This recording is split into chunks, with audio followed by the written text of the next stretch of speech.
नमस्कार, मैं हूं रत्ना और आप देख रहे हैं सी न्यूज़ भारत। वक्त हो चुका है मध्य प्रदेश बुलेटिन का। बात करेंगे छतरपुर की, जहां विधायक और कलेक्टर ने नौगांव के नवीन एसडीएम कार्यालय का फीता काटकर उद्घाटन किया।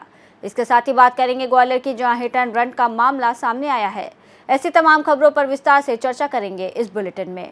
खबर छतरपुर से है, जहां छतरपुर जिले के नौगांव में नवीन अनुविभागीय कार्यालय का विधायक कामाख्य प्रताप सिंह और कलेक्टर पार्थ जायसवाल द्वारा फीता काटकर उद्घाटन किया गया। इस अवसर पर SDM GS Patel, SDOP Amit Meshram, tehsildar Ranjana Yadav और अधिकारी और समाज सेवी मौजूद रहे। उद्घाटन के बाद विधायक और कलेक्टर ने कार्यालय की मीटिंग हॉल, कोर्ट और एसडीएम कक्ष का निरीक्षण भी किया। कलेक्टर जायसवाल ने कहा कि इस भवन का निर्माण पीआईयू द्वारा कराया गया है। इसके उद्घाटन से क्षेत्र की जनता को राजस्व सहित अन्य शासकीय सेवाओं का लाभ मिलेगा। उन्होंने कहा कि सिटीजन चार्टर का भी पालन किया जाएगा। आज एसडीएम कार्यालय का शुभारंभ हो गया है, क्या कहना चाहते हैं? जी, मैं सभी नगरवासियों को, क्षेत्रवासियों को बधाई देना चाहूँगा कि हम लोगों को 1,31,00,000 से इस बिल्डिंग की सौगात मिली है। तो जो तहसील में थोड़ी जगह की कमी भी पड़ रही थी, उस हिसाब से एसडीएम कार्यालय यहाँ शिफ्ट किया गया है और तहसील का प्रांगण अपना वही रहेगा। तो उस रूप से काम दोनों जगह, जिनका जहाँ काम है वहाँ जाने में सहूलियत आदमियों को मिलेगी। तो उस हिसाब से देखा जाएगा कि कोशिश यही है कि लोगों को राजस्व के कामों के लिए यहाँ भी जगह पर्याप्त हो जाए, अधिकारियों से मिलने में समस्या ना हो, तहसील में भी उसी रूप से कार्य हो पाए। दिसंबर माह में मुख्यमंत्री जी ने 27 इसका उद्घाटन कर दिया, जी, फिर भी 5 महीने लग गए शिफ्टिंग होने में, क्या वजह रहेगी? देखिए, बीच में कुछ समस्याओं के कारण थोड़ा सा विलम्ब हो रहा था कार्य में, तो हम लोगों ने यही सोचा कि कलेक्टर साहब, एसडीएम महोदय, हम लोग उस चीज़ को अच्छे से एक बार काम को कंप्लीट करा लें, क्योंकि एक बार अगर बिल्डिंग फिनिश पूरी ना हो पाए और शिफ्ट हो जाती तो उसको फिनिशिंग में फिर दिक्कत आती। तो कोशिश यही थी कि पूर्ण रूप से अच्छी से फिनिशिंग होके उसका शुभारंभ किया गया। जनता को, इस विधानसभा की जनता को इस कार्यालय से कैसे लाभ मिलेगा? देखिए, राजस्व का जो सब लोगों को कार्य पड़ता है और तहसील में एक प्रांगण में तहसीलदार साहब, एसडीएम साहब से मुलाकात में या बैठक में या भीड़ भाड़ में पार्किंग में दिक्कत आ रही थी, उस रूप से यहाँ पे थोड़ा प्रांगण अलग कर दिया गया है। तो एसडीएम साहब से जिनको मुलाकात है, काम है, पेशी है, कोर्ट का काम है, वो यहाँ होगा, तहसील का काम तहसील में होगा। इस रूप से उसको डिवाइड करके काम को उस रूप से देखा जाए। बिल्डिंग में कई जगह देखा जा रहा है कि डरा रहे हैं, कहीं सही नहीं है, क्या कहना चाहते हैं? देखिए, मेरी जानकारी से एसडीएम महोदय ने इसीलिए समय लिया था 2 हफ्ते का, कि जो कार्य पूर्ण नहीं हो पाए हैं और जो कमियां रह गई हैं उसको पूर्ण करा के ही इसका शुभारंभ होगा। तो मेरी जानकारी में कार्य पूर्ण रूप से अच्छे से कंप्लीट हो चुका है, लेकिन अगर कुछ चीज़ें रह गई हैं तो उसको हम पुनः दिखवा के जल्द से जल्द उसका कार्य पूरा कराएंगे एजेंसी से।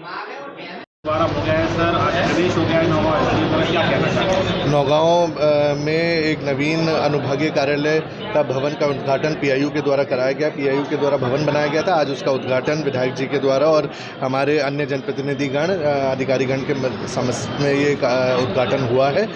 उम्मीद यही रहेगी कि नौगांव के जितने भी हमारे अधिकारी हैं समय सीमा में हमारे प्रकरणों का निराकरण करें, साथ ही साथ लोगों को उचित सुविधाएं मुहैया कराएं, यही मेरी उम्मीद है। और तहसील कार्यालय से पुराना रहेगा और एसडीएम कार्यालय नया रहेगा, कैसे जनता को सर इसका लाभ मिलेगा? जनता को इस तरीके से लाभ मिलेगा कि आगे भविष्य में भी तहसील के लिए अगर नया भवन बनाने की होगी उसकी मांग भी रखी जाएगी और दोनों जगहों पे समय सीमा में प्रकरण निष्पादित करने के निर्देश। नई बिल्डिंग बनी गई है, कई जगह दरारें देखी जा रही है नई बिल्डिंग में, उनको भी अभी निर्माण एजेंसी को निर्देशित करेंगे, अगर कहीं पे कोई कमी होंगी तो उनको पूरा करेंगे। छतरपुर जिले में आपकी नज़र में सबसे बड़ी समस्या क्या है?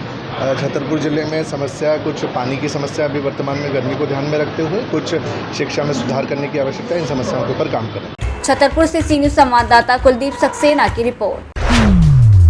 ग्वालियर में हिट एंड रन का मामला सामने आया। बता दें, ग्वालियर में युवा पत्रकार राघव अग्रवाल को सामने से कार ने टक्कर मारी। तेज रफ्तार कार ने रॉन्ग साइड पर आकर टक्कर मारी। युवा पत्रकार राघव अग्रवाल गंभीर रूप से घायल हो गया।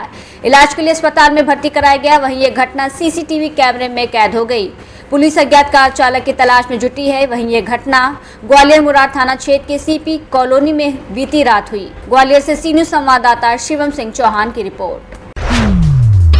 विदिशा के शिवाजी चौक के नजदीक एक मुख्य मार्ग पर कुछ लोगों द्वारा मिट्टी और पत्थर डाले गए हैं, जिससे रास्ता आधी से ज्यादा ढक गया है। यातायात बुरी तरह बाधित हो रहा है। वहीं नगर पालिका द्वारा इस ओर कोई ध्यान नहीं दिया गया। स्थानीय व्यापारी बताते हैं कि अक्सर यहां विवाद की स्थिति देखने को मिलती है। कई वाहन दुर्घटनाग्रस्त हो चुके हैं। पिछले 5 से 6 दिन के दौरान यही हालत है। क्या नाम भैया आपका? ये कौन सी जगह है? शिवाजी चौक। अच्छा, यहाँ पे मलबा पड़ा हुआ है, इससे परेशानियाँ नहीं हो आप रही? देख लो कितना ट्रैफिक जाम होता है। हाँ, ट्रैफिक जाम होता है। और बता रहे थे कुछ गिरने मिरने की बात। नहीं, 2-3 जने बच चुके हैं इधर गिरने की वजह से। बच गए 2-3 जने। रोज़ की समस्या है ये? रोज की समस्या। कितने दिन होगा इसको? 5-6 दिन। 5-6 दिन से ऐसे ही पड़ा हुआ है। अच्छा, काय का काम चल रहा है? क्या पता। अच्छा, सड़क पे ही पड़ा है मलबा। विदिशा से सी न्यूज संवाददाता सुनील अग्रवाल की रिपोर्ट। फिलहाल इस बुलेटिन में बस इतना ही। देश और दुनिया की तमाम बड़ी खबरों के लिए देखते रहिए सी न्यूज भारत।